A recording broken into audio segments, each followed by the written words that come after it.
Video like जरूर कर लीजिए और ऐसे वीडियो लगातार फ्री में पाने के लिए चैनल को तुरंत सब्सक्राइब कर लीजिए और बेल आइकन को जरूर टैप कर लीजिए ताकि आगे भी सारे वीडियो आपको मिलते रहे। यूट्यूब में फॉलो करते हैं तो प्लीज ये वाला फ्री टेलीग्राम चैनल जरूर ज्वाइन कर लीजिएगा। सारे नोटिफिकेशन सारे अपडेट यहीं पे आते हैं, ध्यान रखिए। नमस्कार दोस्तों, स्वागत है आपका स्टडी फॉर एग्जाम्स में। दोस्तों, यूपी ट्रिपल जूनियर स्टूडेंट और स्टेनो के लिए सामान्य अध्ययन सीरीज का यह दूसरा वीडियो है। पहला वीडियो आ चुका है और उसका प्लेलिस्ट बना दिया गया है। अगर आपने वो वीडियो नहीं देखा तो प्लेलिस्ट को फॉलो करके वो वीडियो देख लीजिएगा। तो ये वीडियो शुरू करते हैं और देखते हैं आज का पहला प्रश्न। पहला प्रश्न है, एक तरफ पत्रिकाएं दी गई हैं और दूसरी तरफ जो है शहर के नाम दिए गए हैं। इन पत्रिकाओं का प्रकाशन किन शहरों से होता था, उनको आपस में सुमेलित करना है। 4 पत्रिकाएं हैं, स्वदेश, भारत बंधु, सत्यवादी और शक्ति। तो इसमें स्वदेश जो पत्रिका थी, इसका प्रकाशन ये आपके गोरखपुर से होता था, गोरखपुर से। भारत बंधु पत्रिका का प्रकाशन हाथरस से। सत्यवादी पत्रिका का जो प्रकाशन होता था वह आपका आगरा से। और शक्ति पत्रिका का जो प्रकाशन है वह अल्मोड़ा से होता था। तो इसका जो सही आंसर हो जाएगा वो हो जाएगा आपका 4, 3, 1, 2, यानी इसका बी ऑप्शन सही है। बढ़ते अगले क्वेश्चन की तरफ। अगला जो प्रश्न है, भारत के राष्ट्रपति के संदर्भ में निम्नलिखित कथनों पर विचार करना है। 3 स्टेटमेंट दिया गया है। पहला है, भारत के संविधान के अनुच्छेद 53 में उल्लेख है कि कार्यकारी शक्ति राष्ट्रपति में निहित होगी। दूसरा स्टेटमेंट है, राष्ट्रपति कार्यालय में प्रवेश करने की तिथि से 5 वर्ष के लिए पद धारण करेगा राष्ट्रपति। तीसरा स्टेटमेंट है, भारत के संविधान के अनुच्छेद 60 में राष्ट्रपति के महाभियोग की प्रक्रिया का उल्लेख है। तो इसका जो स्टेटमेंट सही है वह आपका पहला और दूसरा है, सही है। तीसरा गलत है। भारत के संविधान के अनुच्छेद 61 में राष्ट्रपति के महाभियोग की प्रक्रिया का उल्लेख है। अनुच्छेद 61 में है, ना कि 60 में। तो ये आपका तीसरा स्टेटमेंट जो गलत है। पहला स्टेटमेंट सही है, दूसरा सही है। तो इसका जो सही आंसर हो जाएगा वो हो जाएगा 1, 2, यानी इसका डी ऑप्शन सही है। ज्ञान सर एजुकेशन ऐप पर UP triple junior student mains 2024 का complete study material and test series का बैच लॉन्च किया गया है। इसमें आपको एग्जाम ओरिएंटेड सिलेक्शन मटेरियल दिया जाएगा, कंप्लीट पीडीएफ नोट दिए जाएंगे, रिकॉर्डेड क्लासेस दी जाएंगी, exam oriented 20 full and test series provide की जाएगी और इसमें जो है अनलिमिटेड अटेम्प्ट मिलेगा और इसकी जो वैलिडिटी होगी वो एग्जाम तक होगी। करना है क्या, आपको ज्ञान सर एजुकेशन ऐप को इंस्टॉल करना है और उसमें कूपन कोड यूज करना है ज्ञान सर। ज्ञान सर कूपन कोड यूज करेंगे तो वैसे इसकी फीस जो है 999 रुपये है। अगर आप ज्ञान सर कूपन कोड यूज करेंगे तो यह आपको बैच जो है 799 रुपये में मिल जाएगा 20% डिस्काउंट के साथ। बैच से जुड़कर जो है आप अपनी तैयारी को बेहतर कर सकते हैं। निम्नलिखित में से कौन किसी राज्य का सबसे लंबे समय तक सेवा देने वाले राज्यपाल हैं? पद्मजा नायडू, एन.डी. तिवारी, लक्ष्मीकांत झा, एम.एम. जैकब। इसका सही आंसर आपका ऑप्शन डी है, एम.एम. जैकब। भारतीय राज्य मेघालय के जो है सबसे लंबे समय तक राज्यपाल के रूप में सेवा दी इन्होंने और इनका जो कार्यकाल था वह 1995 से 2007 तक जो है राज्यपाल रहे और इन्होंने कुल 11 साल 293 दिन जो है राज्यपाल के रूप में सेवा दी, 293 दिन तक। इसका ऑप्शन डी सही है। बढ़ते अगले क्वेश्चन की तरफ। किसके बीच कुमाऊं हिमालय का विस्तार है? तो कुमायूं हिमालय का जो विस्तार है वह सतलज और काली नदी के मध्य है। तो इसका ऑप्शन बी सही है। निम्नलिखित में से कौन सा संगठन 1982 में ग्रामीण वित्त व्यवस्था में सम्मिलित सभी संस्थाओं की गतिविधियों के समन्वय के लिए स्थापित किया गया था? तो 1982 में नाबार्ड को स्थापित किया गया था और इसका जो मुख्यालय है मुंबई में स्थित है, मुंबई में।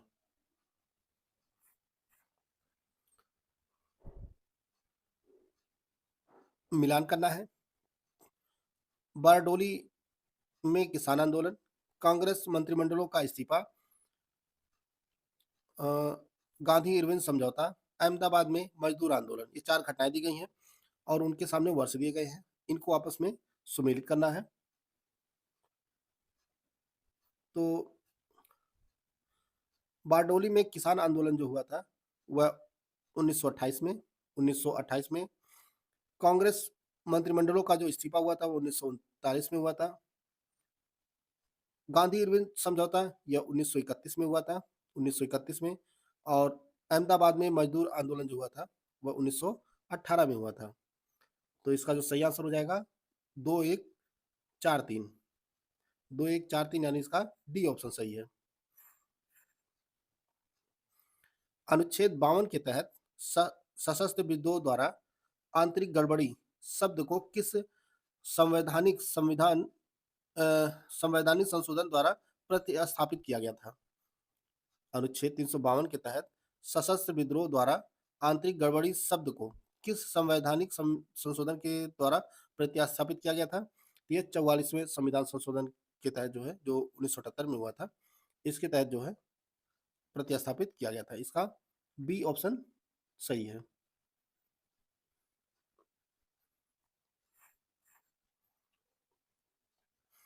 किसी न्यायाधीश के विरुद्ध राज्यसभा में महाभियोग प्रस्ताव लाने के लिए न्यूनतम कितने सदस्य प्रस्तावक होने चाहिए?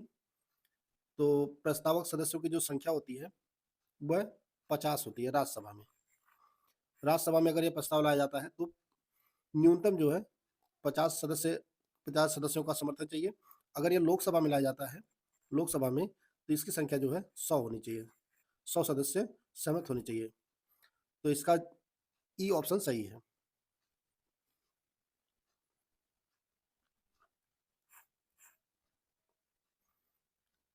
दिल्ली सल्तनत के किस वंश ने सबसे कम समय तक शासन किया है? खिलजी, तुगलक, सैयद, लोदी। तो इसका सही आंसर है वो आपका ऑप्शन ए। खिलजी वंश ने जो है सल्तनत काल में सबसे कम दिल्ली पर जो है शासन किया है। खिलजी वंश का जो कार्यकाल था, शासनकाल था, वह 1290 से 1320 तक था, 1320 तक। और इसके शासकों ने कुल 30 वर्षों तक शासन किया दिल्ली पर।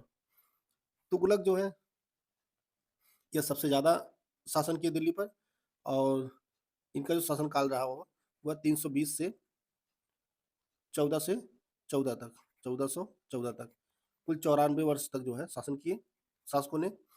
सैयद वंश के शासकों ने 1414 तक, 1450 तक, 1450 तक, यानी कुल 36 वर्ष तक जो है शासन किए। और लोधी वंश का जो शासनकाल था ये 1526 से लोधी वंश का 1451 से 1526 तक, और इसके शासकों ने कुल 75 वर्ष तक जो है शासन किया था। लोधी वंश के शासकों ने कुल 75 वर्ष, सैयद वंश जो है 36 वर्ष, तुगलक वंश जो है यह कुल 94 वर्ष, और खिलजी वंश के शासकों ने जो है कुल 30 वर्ष तक दिल्ली पर शासन किया था। इसका जो सही आंसर है वो आपका ऑप्शन ए है। अगला जो प्रश्न है, सितंबर 2025 में किन 3 देशों ने फिलिस्तीन को एक स्वतंत्र राष्ट्र के रूप में औपचारिक रूप से मान्यता प्रदान की है? तो जो 3 देश है वो आपका ऑप्शन डी है, यूनाइटेड किंगडम यानी ब्रिटेन, कनाडा और ऑस्ट्रेलिया। इन 3 देशों ने जो है औपचारिक रूप से फिलिस्तीन को एक स्वतंत्र राष्ट्र की मान्यता दी है। तो इसका ऑप्शन डी सही है। 10 सितंबर 2025 को लखनऊ विश्वविद्यालय द्वारा किसे डॉक्टर ऑफ लिटरेचर डीलिट की उपाधि प्रदान की गई है? तो यह प्रशांत कुमार को प्रदान की गई है।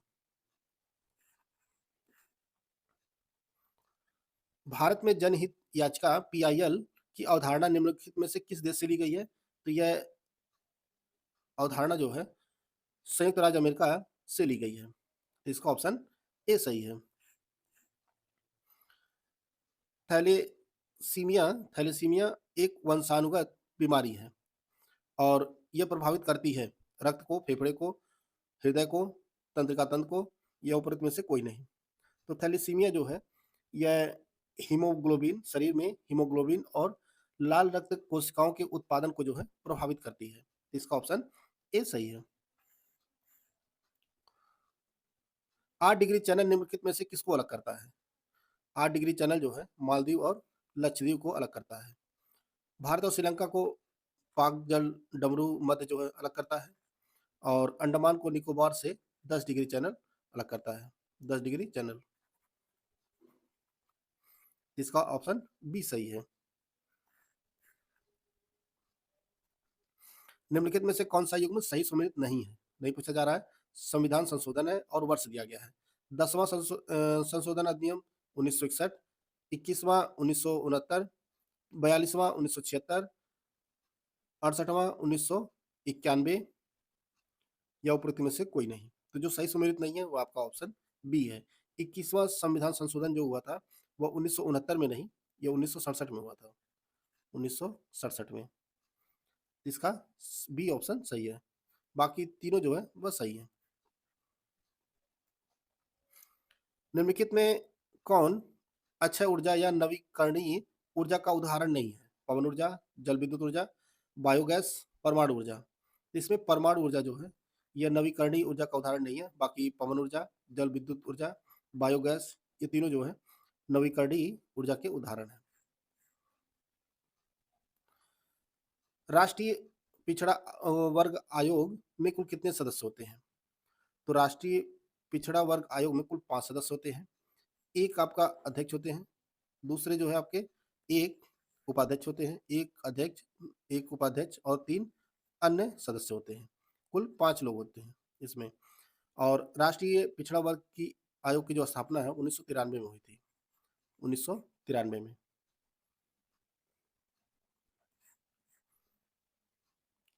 भारत में नियमित एवं वैज्ञानिक ढंग से जनगणना कब प्रारंभ हुई थी? 1861 में, 1871 में, 1881 में, 1891 में। तो भारत में वैज्ञानिक नियमित और वैज्ञानिक ढंग से जो जनगणना प्रारंभ हुई थी वह 1881 में हुई थी।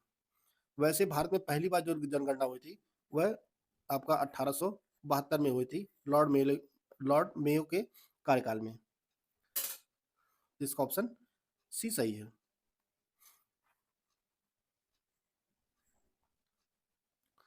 सोयाबीन के उत्पादन में शीर्ष राज्यों का सही अवरोही क्रम में करना है।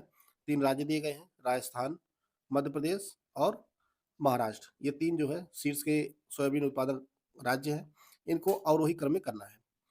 तो जो सोयाबीन का शीर्ष उत्पादक राज्य है वर्तमान में वह महाराष्ट्र है, दूसरे स्थान पर मध्य प्रदेश है और तीसरे स्थान पर राजस्थान है। तो इसका सही जो आंसर हो जाएगा वो आपका ऑप्शन बी हो जाएगा, 3, 2, 1।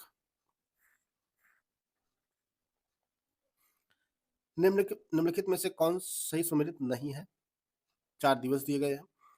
विश्व पर्यावरण दिवस 5 जून, पृथ्वी दिवस 22 अप्रैल, तंबाकू निषेध दिवस 5 मई, ओजोन दिवस 16 सितंबर। तो इसका जो सही आंसर है वह आपका ऑप्शन सी है। तंबाकू निषेध दिवस जो है यह 5 मई को नहीं, यह 31 मई को मनाया जाता है, 31 मई को। बाकी तीनों जो सही है। विश्व पर्यावरण दिवस 5 जून को मनाया जाता है, पृथ्वी दिवस 22 अप्रैल को मनाया जाता है और ओजोन दिवस यह 16 सितंबर को मनाया जाता है। निम्नलिखित में से कौन सही सम्मिलित नहीं है? 4 संस्थान दिए गए हैं और उनके सामने जो है ये संस्थान किन शहरों में स्थित है, उनका युग्म कौन सा सही नहीं है आपको बताना है। पारिस्थितिकी विज्ञानों का केंद्र बेंगलुरु, भारतीय वन्य प्राणी संस्थान देहरादून, भारतीय वन प्रबंधन संस्थान कोलकाता और गोविंद वल्लभ पंत राष्ट्रीय हिमालयी पर्यावरण संस्थान अल्मोड़ा। तो इसमें जो सही सम्मिलित नहीं है वह आपका ऑप्शन सी, भारतीय वन प्रबंधन संस्थान, यह कोलकाता में नहीं, यह मध्य प्रदेश के भोपाल में स्थित है। बाकी तीनों जो है वह सही सम्मिलित है। निम्नलिखित में से कौन सा सही सम्मिलित नहीं है? 4 संगठन दिए गए हैं। ओपेक, उनका कौन सा मुख्यालय जो है कहाँ स्थित है इन संगठनों का, उसका युग्म कौन सही सम्मिलित नहीं आपको बताना है। OPEC Geneva, Commonwealth London, NATO Brussels, WTO Geneva. तो इसका जो सही आंसर है वो आपका ऑप्शन ए है। ओपेक का जो है यह जिनेवा में नहीं स्थित है, कॉमनवेल्थ का लंदन में स्थित है, नाटो का ब्रुसेल्स में और WTO का जिनेवा में। तो इसका ए ऑप्शन सही है। ओपेक जो है ये जिनेवा में नहीं स्थित है। भारत के जैवमंडल आरक्षित क्षेत्र अगस्त्यामलाई किस राज्य में स्थित है? तो यह तमिलनाडु और केरल दोनों राज्यों में स्थित है। और यह जो है 2016 में इस जैवमंडल को यूनेस्को के जैवमंडल रिजर्व के विश्व नेटवर्क में शामिल किया गया था 2016 में यूनेस्को के। तो इसका ऑप्शन सी सही है। राज्य की स्थलीय सीमा के संदर्भ में कौन सा सही सुमेलित नहीं है पूछा जा रहा है? सिक्किम, नेपाल, भूटान, चीन, पश्चिम बंगाल, नेपाल, भूटान, बांग्लादेश, लद्दाख, चीन एवं पाकिस्तान, त्रिपुरा, नेपाल। उपरोक्त में से कोई नहीं। तो जो सही सुमेलित नहीं है वो आपका ऑप्शन डी है। त्रिपुरा की सीमा जो है नेपाल से नहीं लगती है। नेपाल से 5 राज्यों की सीमा लगती है। 5 राज्य कौन से हैं? उत्तराखंड है, उत्तर प्रदेश है, बिहार है, पश्चिम बंगाल है, सिक्किम है। ये 5 राज्य हैं जिनकी सीमा जो है नेपाल से लगती है। बाकी जो है सही सुमेलित है। सिक्किम की सीमा नेपाल, भूटान, चीन से लगती है। पश्चिम बंगाल की सीमा नेपाल, भूटान और बांग्लादेश से लगती है। लद्दाख की सीमा चीन और अफगानिस्तान से लगती है। और त्रिपुरा की सीमा जो है ये नेपाल से नहीं लगती है।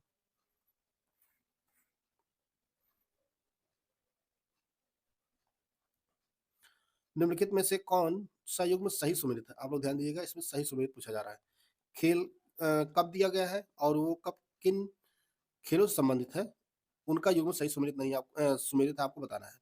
Aga cup football, Uber cup golf, Durand cup football और राइडर कप बैडमिंटन। तो इसका जो सही आंसर है वो आपका ऑप्शन सी है। डूरंड कप जो है यह फुटबॉल से संबंधित है। आगा खान कप जो है यह आगा खान कप यह फुटबॉल से नहीं, यह हॉकी से संबंधित है, हॉकी से। और इस कप को 1896 में शुरू किया गया था। 1896 में इसकी शुरुआत की गई थी। उबेर कप यह बैडमिंटन संबंधित है, यह गोल्फ से नहीं, बैडमिंटन से, बैडमिंटन से। और इसकी शुरुआत जो है वह 1956-57 में की गई थी, 1956-57 में। डूरंड कप ये आपका फुटबॉल से है और इसे 1888 में शुरू किया गया था। 1888 में इसकी शुरुआत हुई थी डूरंड कप की। और राइडर कप यह गोल्फ से संबंधित है, राइडर कप गोल्फ से। और इसे 1927 में शुरू किया गया था, 1927 में। इसका जो सही आंसर है वो आपका ऑप्शन सी है। डूरंड कप जो है फुटबॉल टूर्नामेंट से संबंधित है। तो दोस्तों यह कुछ महत्वपूर्ण प्रश्नोत्तरी थी जिसको हम लोग कवर कर चुके हैं इस वीडियो में। वीडियो अगर आपको अच्छा लगे तो लाइक कर सकते हैं, चैनल को सब्सक्राइब कर लीजिए। मिलते हैं नेक्स्ट वीडियो में, तब तक के लिए जय हिंद, जय भारत।